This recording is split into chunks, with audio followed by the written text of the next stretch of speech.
Hey, thanks for joining me today. We got a nice show for you. Mike McGOWAN was on Gary Jenkins' show on his podcast, and he laid out pretty much what happened with the connection between Boston and Philly with this drug case with Ron PREVITE, Joey Molino, all of us. How it was a joint task force between Boston and Philadelphia. And I think it's pretty interesting. He covered a lot of things. A few things that I want to correct. I'm going to put up some clips, we'll go back and forth on it. But listen, I'll be right back after this commercial.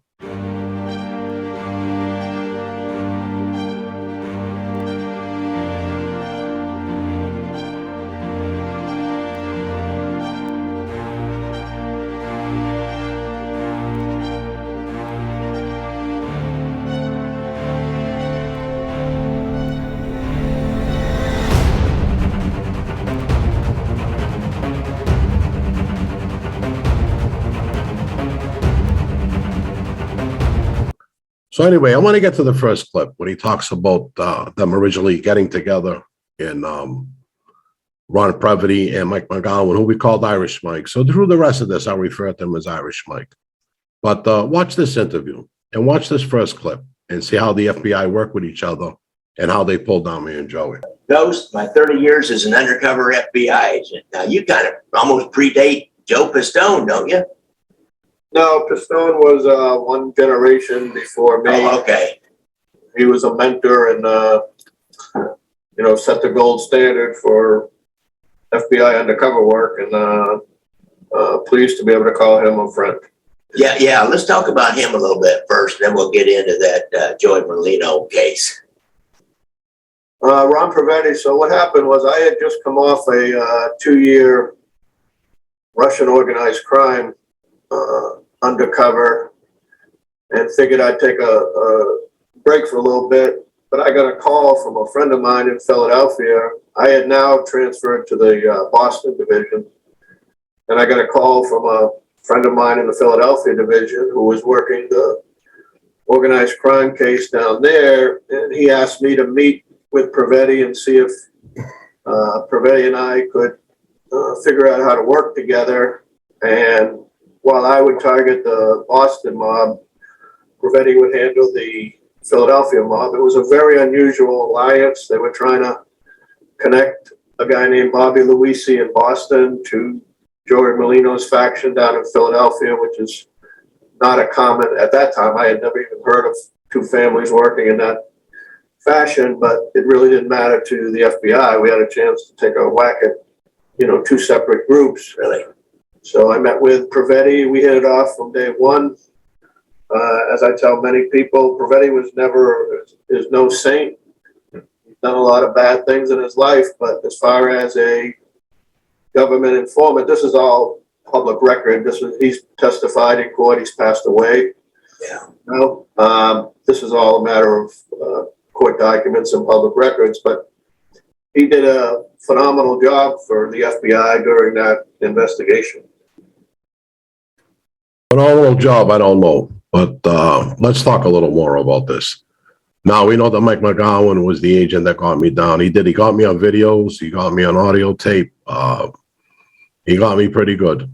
And he was allowed to come around my crew, but we're going to talk about that a little more. And you see the connection that they made between Boston and Philly. When I was going down to Philly, I noticed the state police cars. I'd be staying on Parker Ave. I think it was the Holiday Inn over there. I'm not sure which one it was. Right next to the stadium. And I come out of the hotel room and I would see Massachusetts State Police car there with their hat in the back. So it's pretty open. I know they were following me down there. I know it was open surveillance to a point. Even the FBI agent said they were in the elevators with me a few times, and I didn't know it, going up and down in the hotel. But they were there. They were watching everybody. And we know the heat that Joey and the Philly guys had on them at the time. So, they set up a pretty good sting with me. I felt I was a trap. But we're going to just keep going on with these clips. And as they go on, I'm just going to correct a few things that Mike said. So let's look at that. Bobby Luisi, actually, he was on the show. I think they said they called him Boston Bobby, moved from the the Boston family down to the Philly family.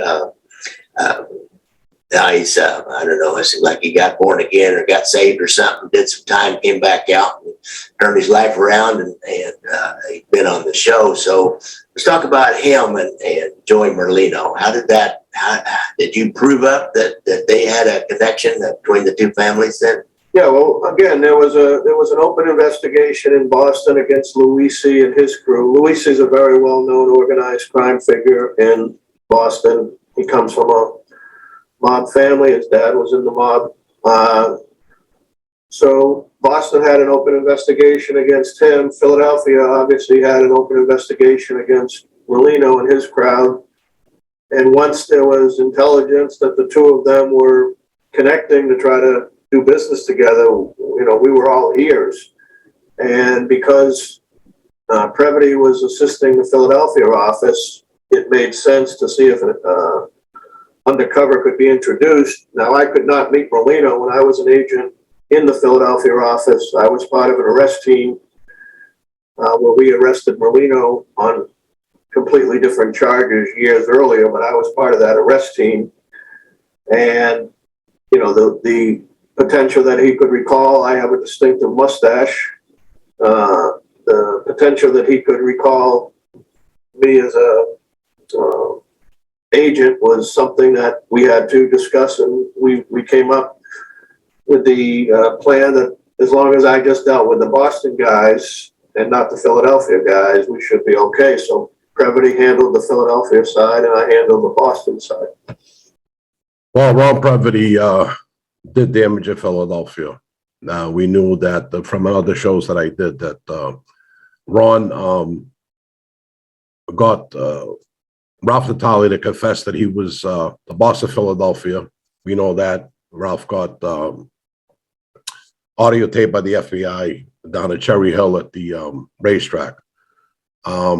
Again, Ronnie was an ex-cop. I don't know how Stanford made this guy, and I really don't know how Joey pulled him back in the fold. I'm still confused about that too. But hey, listen, it is what it is. Ronnie was there. So let's go on a little more with this. I got to show you another clip. Right. So how did it progress with Luisi? Well, what happened was PREVITE went to Merlino and said that he had a guy up in Boston that he had worked with previously, and the guy was looking for some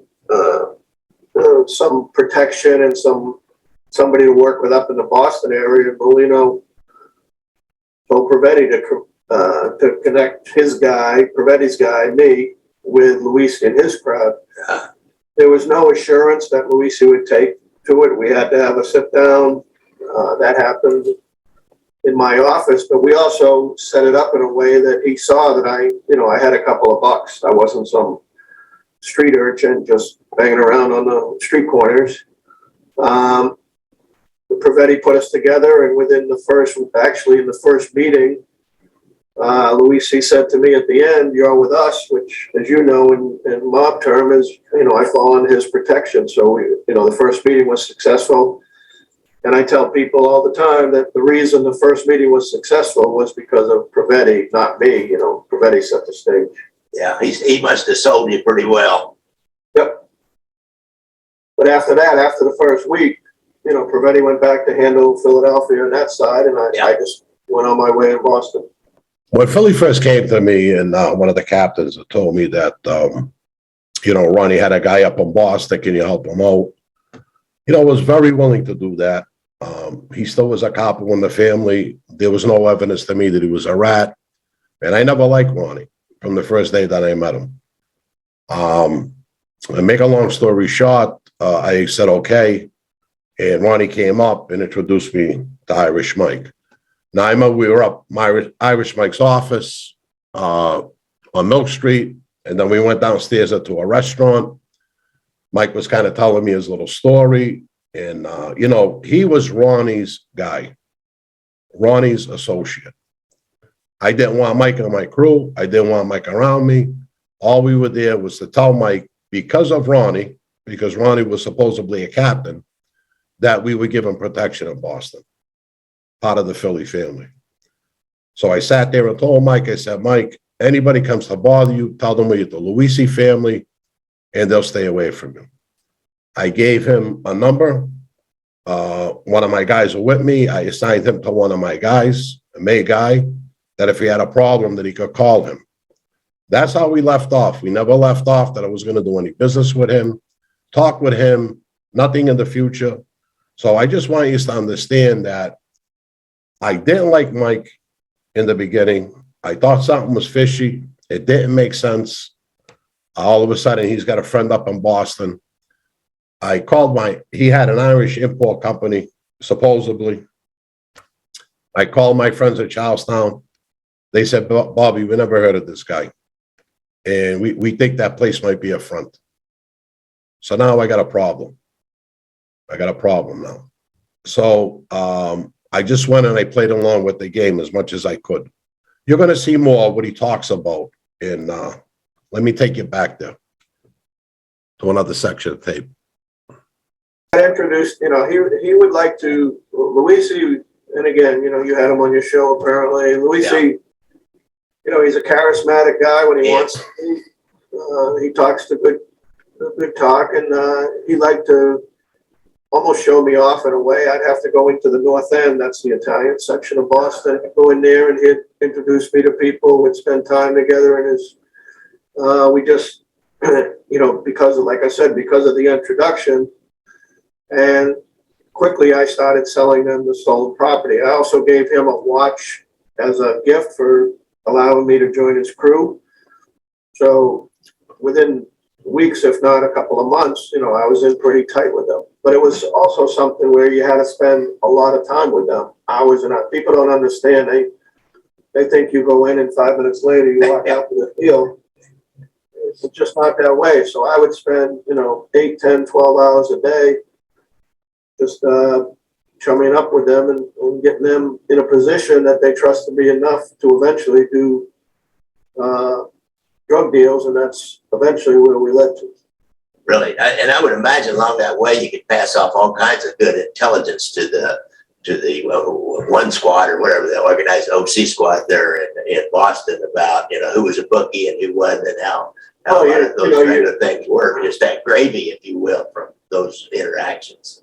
No, intelligence-wise, I mean, I'm sitting in the lion's den with it. Really, see, talk to, watch everything going on. And so I would funnel all that information obviously back, but we had a pretty clear plan of what we intended to do. And again, I want to say, maybe I'm trying to think of the time period, but I would say within 3 or 4 months, I mean, he trusted me completely. I never trusted Mike, and I never trusted Ronnie. There was a few sit downs over this with my guys. What were we going to do with these guys? And I'm going to tell you why. I mean, he was coming up with stolen furs, watches, different items. We never bought cigarettes and TVs off of him. What the government was trying to do was put a RICO on me. See, they had the two factions, Boston, Philly, separate. Merlino faction, Luisi faction, separate. Hit us both with leadership. We get us both on a RICO charge. So now, prior to this, before I even met Ronnie, Philly asked me, if I wanted to start calling off some action down there from one of my offices. So I got one of my big offices, and they started calling down there. In the first week, we were supposed to be paid $50,000, and the money never came. Unfortunately, I ended up paying all those bets off, but that's all right. It's business. Coming to find out, it was Ronnie Previty's office, which means it was the FBI's office. So luckily, my guy called in 1 week. We didn't get paid, and we never pursued that. We stopped calling in down there. We don't want to give them no more action. So that kind of saved me. That was a good thing, because that would have been another predicate act for RICO. And as we go on, they try to give me furs. I brought them back to them. I didn't sell them. They couldn't get me on that. In the 90s, who really wanted furs? I went to my money guys. Nobody wanted them. They were beautiful furs. They were beautiful furs. Don't get me wrong, but nobody wanted them. And then one of my guys wanted film. We got the film. They couldn't move the film. I ended up bringing everything back. And I told Ronnie, and it's on the tape. I told Mike, I'm sorry, on the tape. Stop with this bullshit. I don't want any more of this shit. I don't sell swag. That's not my thing. And I don't want no more of it. So all that nonsense started to stop. But let's go a little more into the investigation. There's a lot more here. Again, we knew from previous investigations what he was doing. So at one point, we made the strategic decision. I had come into possession of what were supposed to be some stolen diamonds. And I said to Bobby that the owner of the diamonds, who I had got the diamonds from, would sell them, but instead of cash, he wanted 3 bricks. And as soon as I said 3 bricks, Luisi pointed his finger at the ceiling and made a circular motion as if we were being recorded. And he pulled me out into the hallway, and then we went down in a private stairwell. And I had a recorder running, but he whispered in my ear, basically, you know, I want to do that, but I don't want to get caught. Yeah. And so that's, you know, basically, you know, he was predisposed to drug trafficking. An offer was put on the table. He chose to pursue it. So we continued on, and eventually I ended up, I think I bought 3 kilos from him and his crew and negotiated for another 4 kilos, which in 1999 was a lot of dope. At what? Now, listen, I never intended to sell these guys any drugs. I never wanted to. I'm going to tell you a story. I'm down at Joe Gabby's party in Center City for his son. And Ronnie PREVITE's there. He's at my table. I told you I didn't like him. I kind of was picking on him a little at the table. And Joey made him a captain. I said, where's your crew? You know, never got introduced to any of them. I know Ronnie's full of shit. This is when we were alone. I didn't bother him in front of people. Not long after that, back at the table, you know, our wives, everybody was all scattered around with everybody else, and come up to me, started talking about cocaine. I said, Ronnie, I don't do that. I'm not in that business. Don't ask me about that again. He said, well, I talked to Joey. Joey says it's a go, it's a go. Go what? I say, I don't got nothing to do with that business. Shooing him away, you know. Didn't even want to talk to him. So I go around, I'm in the hall, I go up to Joey. I said, Joey, this guy just come and asked me for this. And Joey threw his hands up in the air and says, hey, we got to make money, and walked away from me. So I shook my head, and Sean Batteri was there. Sean Batteri was a main guy in my crew. Now, I've told this story before, but I want to retell it for our new viewers so they understand my case and what happened with us. So I go to Sean. I said, Sean, I don't know verbatim, but I said, Sean, listen, they just came and asked me for cocaine with this Irish Mike. We got to be careful now. This is definitely a setup. He said, well, what are we going to do? I said, I don't know. We got to think about this. Now, all of a sudden, they want drugs, Sean. They were in Philadelphia. New York's between us. Why'd they come with us? They're saying they got cash. They want to come up to Boston. They got cocaine. None of it even made sense. So as time went on, you know, they kept pressing the issue. Now, Mike didn't just easily come into my crew or come around me. We were avoiding him in the beginning. And Ronnie PREVITE had to make several trips up there to get us to get together with him. You know, invite me up his office, give me presents, whatever they were doing. You know, it was all a ploy to get me in, to pull me in on the cameras. That's all it was. Mike, I'm in the office. He starts mentioning cocaine in front of the guys.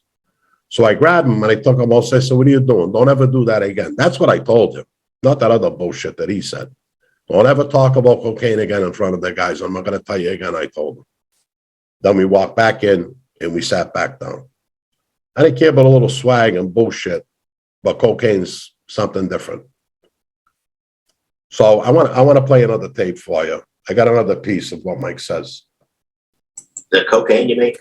Cocaine, yeah. Cocaine. And so technically, how did that work? I'm always curious of like, did he tell you to go be in a certain place and some other guy drops by and says, well, what happened with the cocaine deal was, you know, he agreed to sell it to me, but then there were a few delays, and eventually there was a telephone call arranged by Luisi with Merlino and PREVITE and me. The four of us got on a conference call. Cool.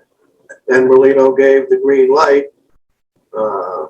That was disputed in court, but any FBI agent or mobster would understand he gave the green light. And within 48 hours, I had 2 kilos in my possession, both of which were marked with 215 on them. And if anyone knows 215, that's the area code from Philadelphia.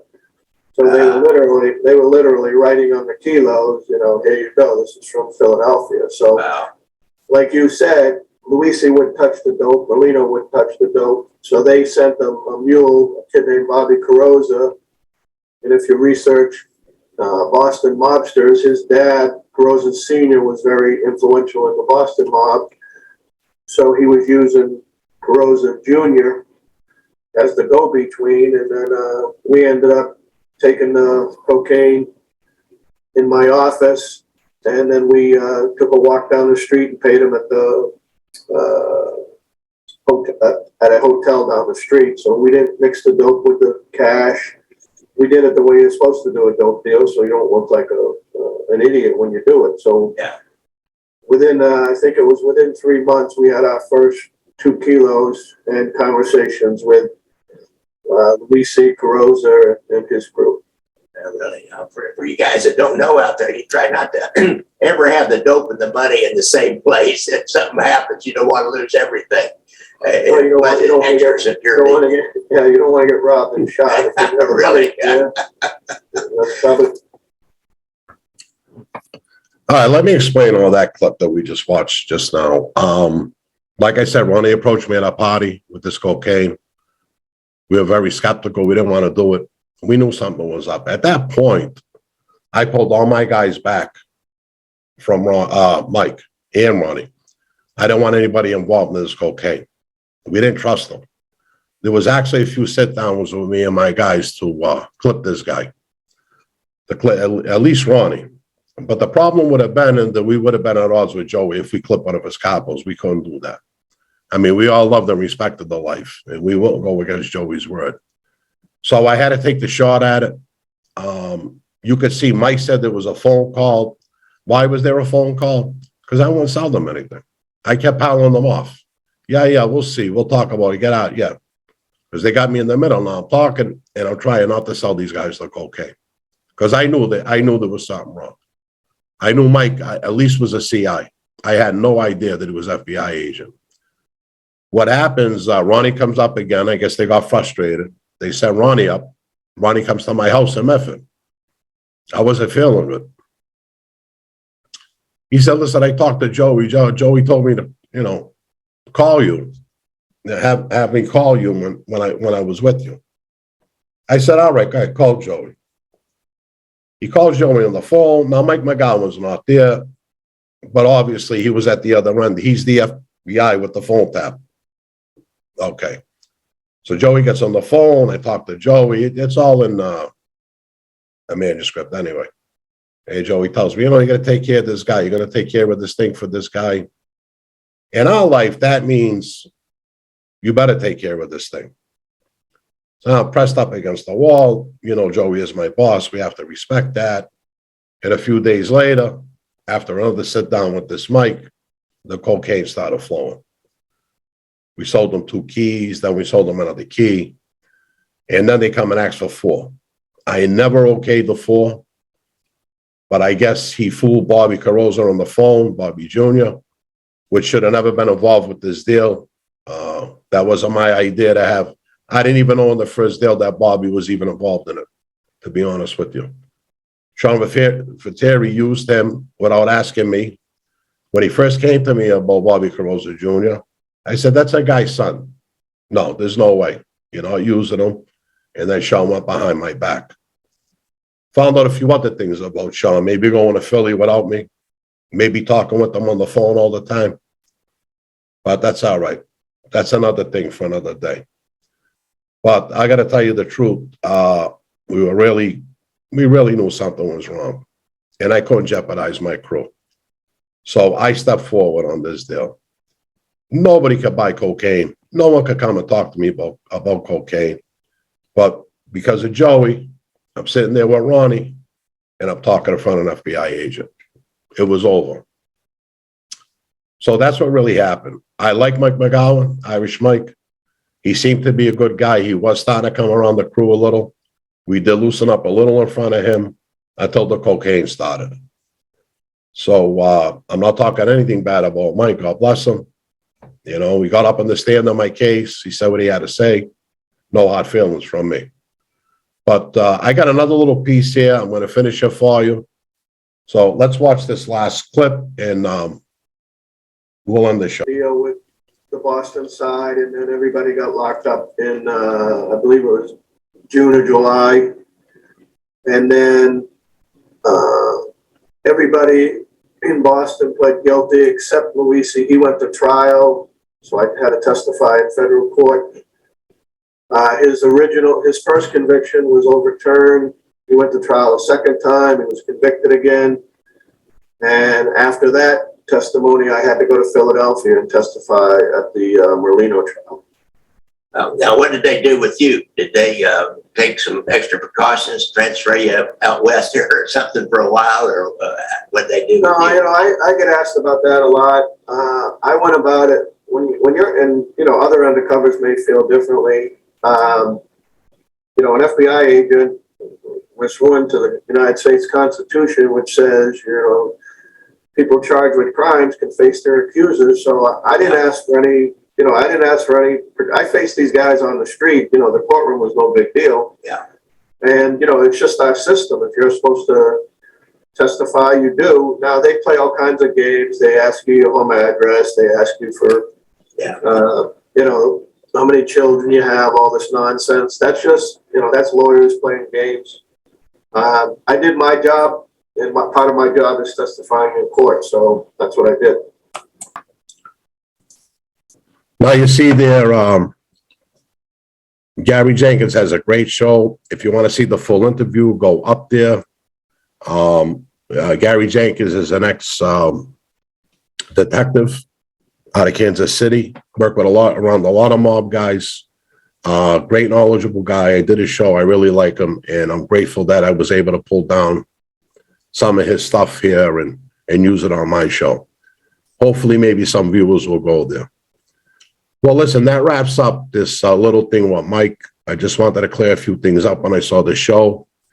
And like I said before, his idea of what happened and mine are two different things. But, he's a great guy, Mike. He's no Donnie Brasco. And I just want to thank you again for tuning in. And like I said, go up to Gary's show. Check out his podcast. I'm sorry. They're really good. All right. Thank you. I hope you enjoyed it.